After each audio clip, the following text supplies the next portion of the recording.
Next topic हमें यहाँ पे पढ़ना है कंप्यूटर सॉफ्टवेयर के बारे में। तो शुरुआती समय में भी हमने समझा था कि कंप्यूटर क्योंकि एक तरह का सिस्टम है। सिस्टम का मतलब मैंने आपको बताया था कि हर वो मशीनरी या वो वातावरण या वो प्रणाली जहां पर कई सारे पार्ट्स मिलकर एक पर्पस के लिए, एक उद्देश्य के लिए काम करते हो। यूं समझ लीजिए कि सिस्टम में कभी भी सिंगल पार्ट काम नहीं करता। सिस्टम का मतलब प्रणाली से है। हर वो वातावरण, हर वो मशीनरी जहां पर कई सारे पार्ट्स मिलकर काम करते हो, उस प्रणाली को सिस्टम कहा जाता है। अब क्योंकि कंप्यूटर को भी कंप्यूटर सिस्टम मैं बता चुका हूं इसलिए कहा जाता है क्योंकि कंप्यूटर में इनफैक्ट कंप्यूटर नाम की तो कोई चीज होती ही नहीं है। कंप्यूटर में कई सारे पार्ट्स हैं, कीबोर्ड है, माउस है, रैम है, रोम है, मदरबोर्ड है, मॉनिटर वगैरह कई सारे पार्ट्स मिलकर के एक दूसरे की हेल्प करते हुए, कोऑपरेट करते हुए वर्किंग करते हैं। तो यहाँ पर अभी तक हमने जितने भी टॉपिक्स पढ़े वो कहीं ना कहीं हमने हार्डवेयर पे फोकस करके पढ़े। हमने रैम के बारे में पढ़ा, हमने मदरबोर्ड के बारे में पढ़ा, या प्रिंटर के बारे में पढ़ा, स्पीकर वगैरह के बारे में पढ़ा। ये सब पार्ट्स हार्डवेयर थे। And now it's time to talk about the computer software. तो सॉफ्टवेयर आप जानते ही हैं, कंप्यूटर सिस्टम के वो भाग जिन्हें हम देख सकते हैं लेकिन छू नहीं सकते, विजुअली जो हमें दिखाई देते हैं, जिन्हें हम ऑपरेट भी करते हैं, चलाते हैं, लेकिन हम उनको छू नहीं सकते। तो कंप्यूटर के ये पार्ट्स सॉफ्टवेयर कहलाते हैं। अगर हम सॉफ्टवेयर की बात करें तो कंप्यूटर के सॉफ्टवेयर को बेसिकली हम दो कैटेगरीज में डिवाइड कर सकते हैं। पार्ट्स कई सारे हो सकते हैं, लेकिन अगर हम बेसिकली दो मेन पार्ट्स की बात करें तो हम उन्हें दो कैटेगरीज में डिवाइड कर सकते हैं। पहली कैटेगरी कहलाती है सिस्टम सॉफ्टवेयर और दूसरी कैटेगरी कहलाती है एप्लीकेशन सॉफ्टवेयर। यहां पर मैं आपको एक बात बता दूं कि जब कभी आप कंप्यूटर सिस्टम स्टार्ट करते हैं तो कंप्यूटर सिस्टम के स्टार्ट होते ही जैसे ही आपने कंप्यूटर सिस्टम ऑन करा, ना तो आपके सामने डायरेक्ट एमएस वर्ड आता है, ना डायरेक्ट एक्सेल आता है, ना टेली आता है, ना कोई और प्रोग्राम आता है। कंप्यूटर सिस्टम जैसे ही आप स्टार्ट करते हैं, it usually takes a little bit of time to take start. ये स्टार्ट होने में थोड़ा सा समय लेता है। थोड़ा सा समय लेने के बाद एक डेस्कटॉप आपके सामने आ जाता है और वहां पे जाकर के वो इसकी प्रोसेसिंग, यूं कहें प्रोसेसिंग तो हालांकि चलती रहती है, लेकिन एक तरह से वो आपके सामने आके न्यूट्रल पोजीशन पे खड़ा हो जाता है और उस जगह की सहायता से, उस डेस्कटॉप की सहायता से आप अलग अलग प्रोग्राम जैसे Tally, Word, Excel, PowerPoint वगैरह वगैरह को ओपन करते हैं। कुल मिला के यूं समझ लीजिए कि जब आपने कंप्यूटर सिस्टम स्टार्ट करा तो आप डायरेक्ट किसी प्रोग्राम तक नहीं पहुंचे। सबसे पहले विंडोज आपके सामने आया और विंडोज की सहायता से आप दूसरे प्रोग्रामों तक जा रहे हैं। तो जो हमारे सामने सबसे पहले आया विंडोज, उस परिस्थिति में विंडोज की भूमिका है एक सिस्टम सॉफ्टवेयर की। यहां पर आप यूं समझ लीजिए कि विंडोज ही केवल एक सिस्टम सॉफ्टवेयर नहीं है। जब आप मोबाइल स्टार्ट करते हो तो मोबाइल स्टार्ट करते से ही डायरेक्ट कोई ऐप ओपन नहीं होती है। जब आप मोबाइल स्टार्ट करते हैं सबसे पहले गूगल आपके सामने आता है, गूगल एंड्रॉइड आपके सामने आता है, एक प्लेटफॉर्म आ जाता है। फाइनली उस प्लेटफॉर्म की सहायता से आप एसएमएस पे जाते हो या व्हाट्सएप ओपन करते हैं या जो भी अलग अलग तरह के प्रोग्राम्स आप ओपन करते हैं। कुल मिला के डायरेक्ट कोई प्रोग्राम स्टार्ट नहीं होता है। सबसे पहले जो आपके सामने सॉफ्टवेयर आता है वो कहलाता है सिस्टम सॉफ्टवेयर। तो यदि आपके मोबाइल में गूगल एंड्रॉइड है तो मोबाइल का सिस्टम सॉफ्टवेयर गूगल एंड्रॉइड कहलाएगा। अगर आपका एप्पल का मोबाइल है तो एप्पल का मोबाइल का सिस्टम सॉफ्टवेयर iOS कहलाएगा। अगर आपके कंप्यूटर सिस्टम में लिनक्स डला हुआ है, यूनिक्स है या विंडोज है, तो कंप्यूटर सिस्टम के स्टार्ट होने पे अगर वो विंडोज के माध्यम से स्टार्ट हो रहा है, वो यूनिक्स के माध्यम से या लिनक्स के माध्यम से स्टार्ट हो रहा है, वो जो जिसके भी माध्यम से शुरुआत लेगा, स्टार्ट लेगा, उसकी भूमिका होगी सिस्टम सॉफ्टवेयर की। यहां पर मैं एक बात क्लियर कर दूं कि system software is also known as operating system. System software को ही ऑपरेटिंग सिस्टम के नाम से जाना जाता है। जब जब आप कंप्यूटर स्टार्ट करेंगे ऑपरेटिंग सिस्टम की अपीयरेंस पहले होती है, ऑपरेटिंग सिस्टम सबसे पहले आता है।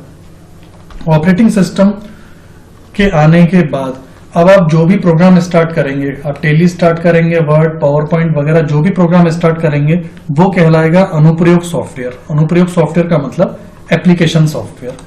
अनुप्रयोग सॉफ्टवेयर का मतलब एप्लीकेशन सॉफ्टवेयर। तो यूं समझ लीजिए कि बेसिकली हम जिन प्रोग्रामों पे काम करते हैं, जैसे हम वर्ड को यूज करते हैं, ड्राफ्टिंग वगैरह करने के लिए, लेटर्स तैयार करने के लिए, या एक्सेल को हम यूज करते हैं मैथमेटिकल ऑपरेशंस करने के लिए, टेली का हम यूज करते हैं अकाउंटिंग पर्पसेस के लिए, या फोटोशॉप का यूज करते हैं फोटो एडिटिंग करने के लिए। तो हम बेसिकली ऑपरेशंस करने के लिए प्रोग्राम्स की सहायता लेते हैं, और ये प्रोग्राम्स ही एप्लीकेशन सॉफ्टवेयर कहलाते हैं। मोटे तौर पे समझ लीजिए कि जो प्रोग्राम्स हम बेसिकली जिन पर वर्क करते हैं, all these programs are usually considered as application softwares. और उन एप्लीकेशन सॉफ्टवेयर्स तक पहुंचने के लिए जिस सॉफ्टवेयर की हम सहायता लेते हैं, जिस ऑपरेटिंग सिस्टम की हम हेल्प लेते हैं, उसे सिस्टम सॉफ्टवेयर के नाम से जाना जाता है। यही बात यहां पर नीचे बताई गई है सिस्टम सॉफ्टवेयर के बारे में। ये देखिए कि जब आप कंप्यूटर सिस्टम स्टार्ट करते हैं तो उन अलग अलग प्रोग्राम्स तक पहुंचने के लिए, अलग अलग प्रोग्राम्स तक पहुंचाने का काम इसी सिस्टम सॉफ्टवेयर का ही होता है। हम यूं कह सकते हैं कि सिस्टम सॉफ्टवेयर एक प्लेटफॉर्म की भूमिका निभाता है। फिर से समझ लीजिए, सिस्टम सॉफ्टवेयर एक प्लेटफॉर्म की भूमिका निभाता है जहां पर रहकर हम किसी भी प्रोग्राम को ओपन कर सकते हैं, और क्लोज करने के बाद भी हम इसी सिस्टम सॉफ्टवेयर पर ही वापस आते हैं। यहीं से हम किसी प्रोग्राम में जाते हैं और प्रोग्राम से वापस आने के बाद यही जगह हमको वापस मिलती है।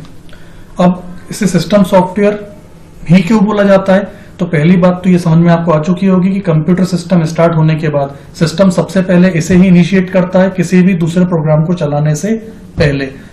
संभवतः इसलिए इसका नाम सिस्टम सॉफ्टवेयर है। सेकेंडली, सिस्टम से रिलेटेड जितने भी तरह के माइनर या मेजर ऑपरेशंस होते हैं वो करने की परमिशन हमको यही सिस्टम सॉफ्टवेयर ही देता है। उदाहरण के लिए, अगर आपको हार्ड डिस्क को फॉर्मेट करना हो तो यूजुअली हम लोग सिस्टम सॉफ्टवेयर की सहायता लेंगे। अगर आपको पार्टीशंस देखने हो, पार्टीशंस पे डिफ्रेगमेंटेशन करना हो, छोटे मोटे सिस्टम से रिलेटेड जो भी ऑपरेशंस होंगे वो यूजुअली हम लोग सिस्टम सॉफ्टवेयर की हेल्प से कर सकते हैं। कहीं ना कहीं सिस्टम सॉफ्टवेयर सिस्टम को लेकर के बहुत ज्यादा रिस्पॉन्सिबल होता है, इसलिए इसे सिस्टम सॉफ्टवेयर के नाम से जाना जाता है। यही चीज मैंने आपको ऑपरेटिंग सिस्टम के बारे में, ऑपरेटिंग सिस्टम सॉफ्टवेयर की ही श्रेणी है, उसी का मुख्य प्रकार है। यह किसी भी कंप्यूटर को चलाने के लिए सबसे आवश्यक सॉफ्टवेयर है।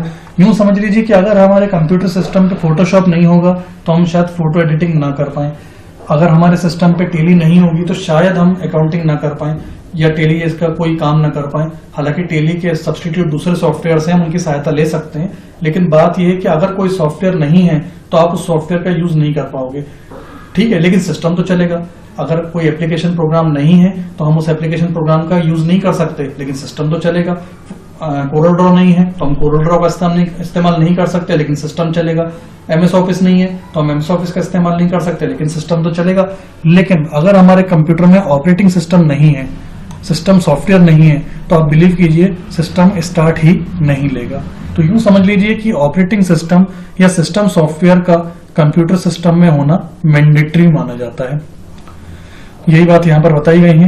माइक्रोसॉफ्ट क्षेत्र में आज जो सबसे प्रचलित ऑपरेटिंग सिस्टम है वह माइक्रोसॉफ्ट कंपनी के द्वारा ही बनाए गए हैं। इनके कहने का मतलब यह है कि ऑपरेटिंग सिस्टम आज के समय में कई सारे अवेलेबल हैं मार्केट में। जैसा मैंने पहले आपको बताया, यूनिक्स, लाइनक्स है, गूगल मोबाइल की हम बात करें तो गूगल एंड्रॉयड है, या फिर इसके अलावा iOS है। तो कई सारे ऑपरेटिंग सिस्टम्स हैं जो मार्केट में अवेलेबल हैं, लेकिन यहाँ पर यह बताया जा रहा है कि माइक्रोसॉफ्ट अभी के टाइम में सबसे ज्यादा प्रचलित ऑपरेटिंग सिस्टम है।